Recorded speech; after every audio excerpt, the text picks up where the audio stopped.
Olá, pessoal, meus queridos ouvintes e irmãos em Cristo Jesus. Sejam bem-vindos a mais um conteúdo. A paz do Senhor Jesus sejam com todos vocês.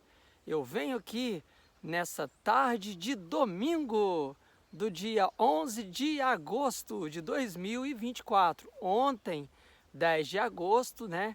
Eu havia falado, fui fazer um conteúdo, um vídeo, o anterior, o 40º, que a gente estava aí lendo, e eu, sem querer, eu falei outubro, né? 10 de outubro. O frio estava tanto ontem que eu falei 10 de outubro. Estava pensando aí no mês de aniversário da minha esposa e acabei confundindo com o mês de agosto, tá? Vocês vão me perdoando aí, tá bom?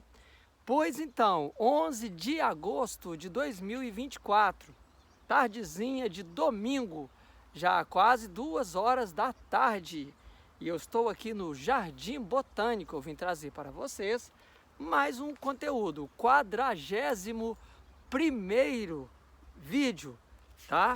A natureza interior da salvação. Aqui, ó, a natureza interior da salvação, no capítulo 13, provas da depravação. Estamos aí terminando o capítulo 13. Esse aqui é o último vídeo, tá? Do capítulo 13. Vamos lá, sem mais delongas, tá bom? Só espero que vocês estejam bem. Não esqueça o seu like, vai deixando aí o seu like, o seu gostei. O nosso agente motivador, o nosso primeiro motor, que faz a locomotiva do canal, pegar vapor. Estamos aí na grande jornada de leitura, tá? A jornada de leitura do livro de Dr. Wesley Duewel, A Grande Salvação de Deus. Um livro que serve de base teológica para a vida de todo cristão, tá bom? É um livro muito bom, tá? Fala aí da salvação, do pecado, do amor de Deus, do castigo, da punição, com muito detalhe. É muito importante, tá? Quem tem a oportunidade, quem tiver a oportunidade de estar tendo esse livro, é muito bom mesmo. Vamos de leitura. O texto hoje está bem curto, viu? Não está muito grande não. Vamos lá. A natureza interior da salvação. Desde que Adão e Eva pecaram, cada ser humano está morto espiritualmente, até que renasça pelo poder de Deus. A morte espiritual significa separação de Deus, um estado de pecaminosidade espiritual e ausência total de vida espiritual. Salvação significa ressurreição da morte espiritual para a vida espiritual.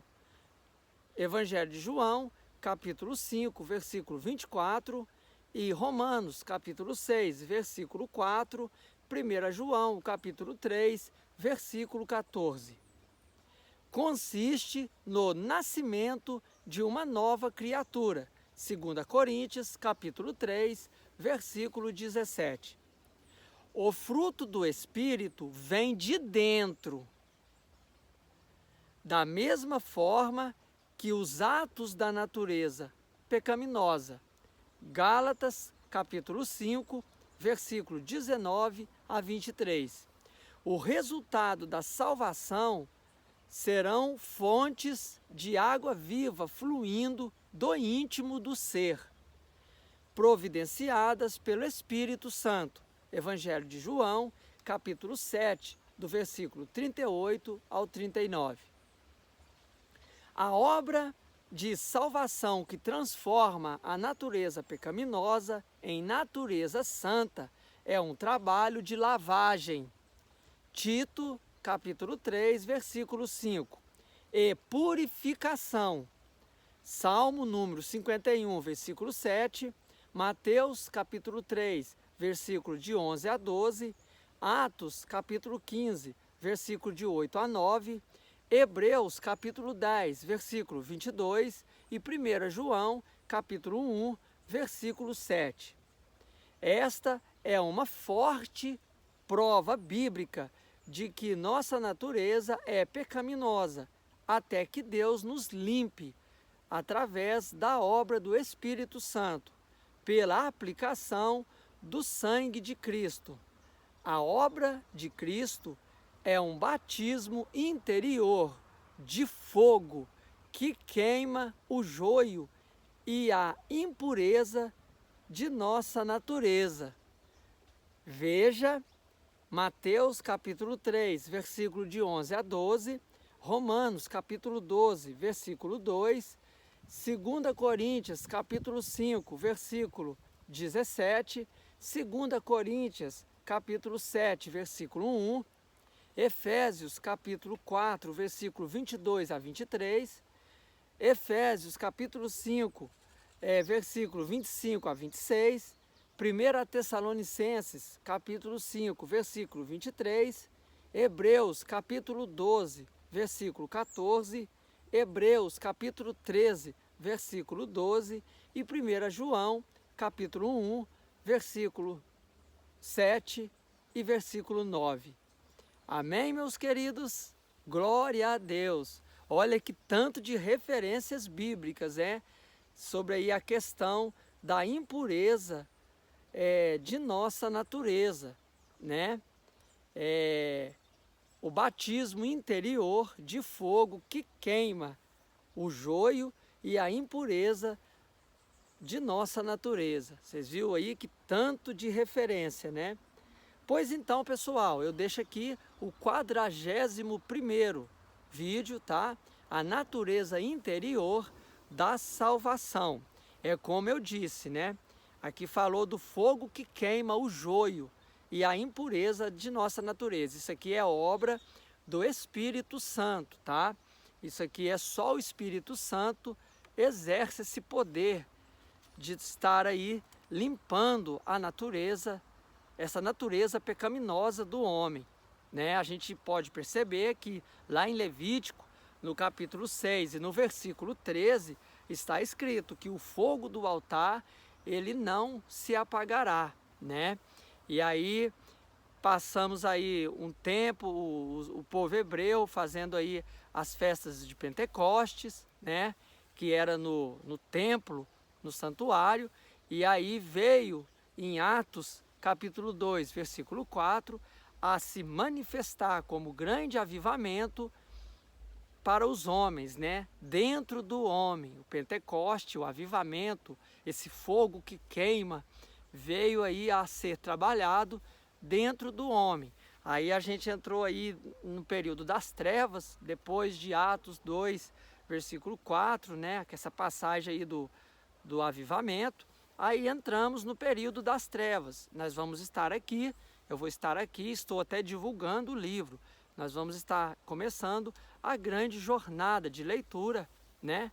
Também da Era das Trevas. Aí esse período aí foi mais de um século, né? Começando aí no século IV até o século XVI, o período das trevas. E o que aconteceu? O fogo do altar nunca se apagou, né? Essa questão aí de novo Pentecoste, o Pentecoste moderno. Não, Pentecoste é Pentecoste. Pentecoste ele sempre existiu. A brasa do altar, ela sempre está aí acesa, só esperando homens que venham aí arrepender, ter aí o evangelho genuíno da graça, né?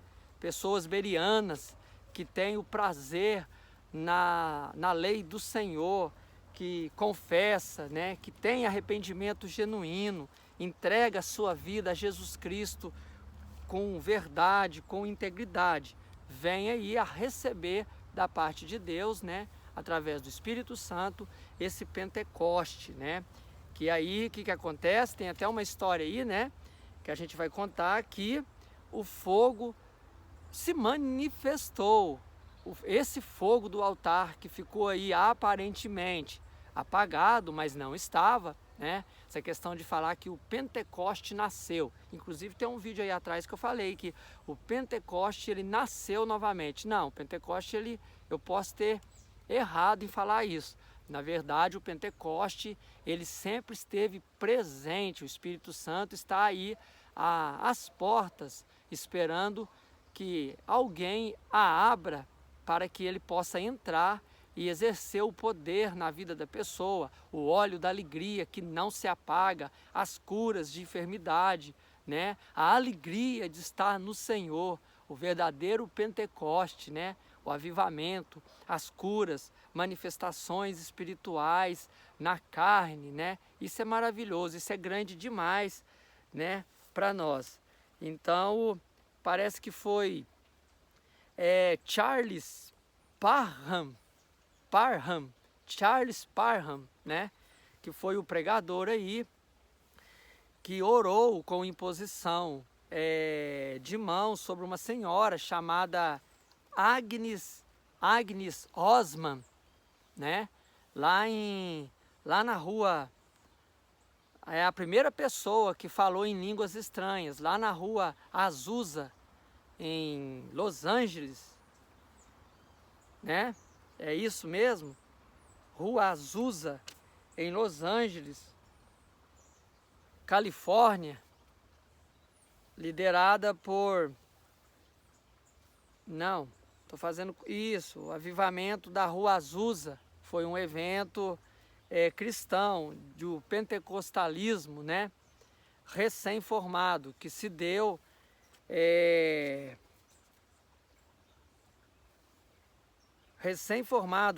em Los Angeles, Califórnia, isso, que foi em 1906, aí ó, no comecinho aí do século XX. Essa Agnes Osman, foi aí uma imposição de mãos antes da Rua Azusa, no comecinho do século XX, no ano de 1901. Isso, por esse pregador Charles Parham, que era um pregador, né, que orou com imposição nas mãos. Agnes Parham, ela era biógrafa, uma mulher, uma senhora, biógrafa. Então ela recebeu aí os dons das línguas estranhas. Então aí você vê que nós são as primeiras, né, que foram aí colocadas em nossa história, que pôde ser registrado, né? Os primeiros avivamentos depois desse período aí da Era das Trevas. Aí tem também, inclusive eu estou até com um livro aqui, do Grande Avivamento. Assim, ela foi em 1901, que foi, depois veio esse, né, da Rua Azusa, em Los Angeles, Califórnia, que foi liderada pelo William Joseph Seymour, que era um pregador afro-americano, né, que aconteceu em 1906. Tá vendo? Que aí depois de Agnes, dessa senhora, dessa biógrafa, Agnes, o Espírito Santo começou esse fogo, ele se manifestou, né, já no início do século XX e veio ganhando força, né? Começou nessa senhora, na Rua Azusa, depois veio aí começou nessa senhora, estou fazendo confusão, espera aí. Começou nessa senhora, que foi em 1901, aí depois teve esse avivamento na Rua Azusa, liderada por William Joseph, né, Seymour, em 1906. Mas entre esse de 1906 e 1901, teve também um avivamento que aconteceu no país de Gales. Inclusive eu estou até com o livreto aqui, ó, né, o avivamento do país de Gales, tá? Foram 100 mil pessoas que aceitaram a Jesus como seu Senhor e Salvador. E a notícia, ela foi espalhada ao redor do mundo, tá? Esse grande avivamento que aconteceu foi em poucos meses, tá? em poucos meses de avivamento, o país inteiro foi transformado. País inteiro, país de Gales. Mais de 100 mil pessoas recebeu o avivamento, né? Então é maravilhoso. Daí para frente, né? Porque o de País de Gales aconteceu no ano de 1904. Tudo isso aconteceu entre 1904 e 1905. Tudo isso veio acontecer, né? Aí não parou mais. Aí veio esse da Rua Azusa em 1906 e aí tomou dimensão. Século 20, começamos aí a manifestação do Pentecoste, né? O fogo do Espírito Santo que nunca se apagou, estava sempre ali fumegando, né? As brasas ali sempre queimando, esperando da parte do homem, né? Que ele viesse abrir as portas para que o Espírito Santo pudesse adentrar e fazer a obra. E avivamento todos nós sabemos, né? Vem cura, libertação, salvação, manifestações, dons espirituais, é tudo de bom, né? É a alegria no Senhor, né? Isso daí é o óleo da alegria, tá? Lá é igual está lá em Salmos, né? Ó, quão bom e suave os irmãos que vivem em união, né? É como óleo precioso que desce sobre a barba de Arão e sobre as suas vestes, né? Então, é muito maravilhoso. Tudo isso está ligado ao Pentecoste, tá? A esse avivamento tão maravilhoso que é você estar feliz na presença do Senhor, tá? Então, é isso aí, meus queridos. E aqui está o livro, né? Que eu sempre venho falando, A Era das Trevas, de Justo Gonzalez, até os confins da terra. Esse aqui é o volume 3, A Era das Trevas. Aqui nós vamos estudar a cronologia, os principais acontecimentos da Era das Trevas, falar sobre os imperadores do Ocidente, do Oriente, os papas que viveram nesse período, tá? Até a chegada de Martinho Lutero, né? Que foi um monge, se eu não estiver enganado, um monge copista alemão, né, que viveu aí do século XIV ao século XV e que fez toda essa mudança, né, no cristianismo. É um livro muito bom, tem muita história ilustrada do cristianismo, tá? E nós não vamos ficar só com ele não, tá? A gente vai ir também, através dele, pesquisar fontes seguras para trazer aqui algo bem erudito mesmo desse período, tá? Entre o século IV até o século XV, XVI, com a chegada de Martinho Lutero. Tem muita coisa. A gente pensa, às vezes, esse livrinho pequenininho assim, fino, né? Esse livro aqui, a primeira edição, saiu em 1981. Então, é um livrinho, eu estava vendo ele, pesquisei, dei uma lida nele. Eu achei ele no arquivo morto lá da minha igreja, tá? É um livrinho muito bom. Ele está bem baseado mesmo nos acontecimentos que aconteceu. O monasticismo, tá? O alto clero, tá tudo aqui, tá bom? Pois então, pessoal, eu vou ficando por aqui, na alegria e no louvor. Eu aguardo vocês no próximo conteúdo, tá? A grande salvação de Deus, do livro de Dr. Wesley Duell. E nós vamos adentrar no próximo conteúdo. Nós vamos para o capítulo 14, tá? E está falando aí a transmissão da depravação. O livro está ficando cada vez melhor. Então é isso aí, meus queridos. Eu deixo aqui para vocês mais um conteúdo, tá? Só fortalecendo aqui, eu fiz muita bagunça aqui na hora de contar as histórias, mas só para deixar claro que primeiro teve o grande avivamento em Atos capítulo 2, né, versículo 4. Depois nós entramos no período das trevas, né? Teve aí o período das trevas. De repente nós tivemos aí em 1901, no século XX, bem no início do século XX, né?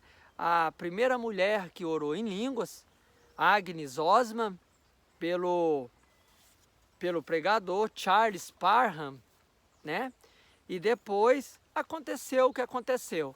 Veio aí o avivamento de Gales, de 1904 a 1905, e depois o avivamento da Rua Azusa, né? Em Los Angeles, Califórnia, o pentecostalismo recém-formado, que se deu em Los Angeles, Califórnia, liderada por esse William Joseph Seymour, um pregador afro-americano, em 1906. Aí o Pentecoste, o avivamento, tomou de conta. Pois então, meus queridos, é com muita alegria e louvor que eu deixo aqui para vocês, nessa tarde de domingo, do dia 11 de agosto de 2024, mais um vídeo. Que vocês tenham uma excelente semana, um bom final de tarde de domingo e que Jesus abençoe a todos. Vamos que vamos, a todo vapor. Um grande abraço. Oh, glórias!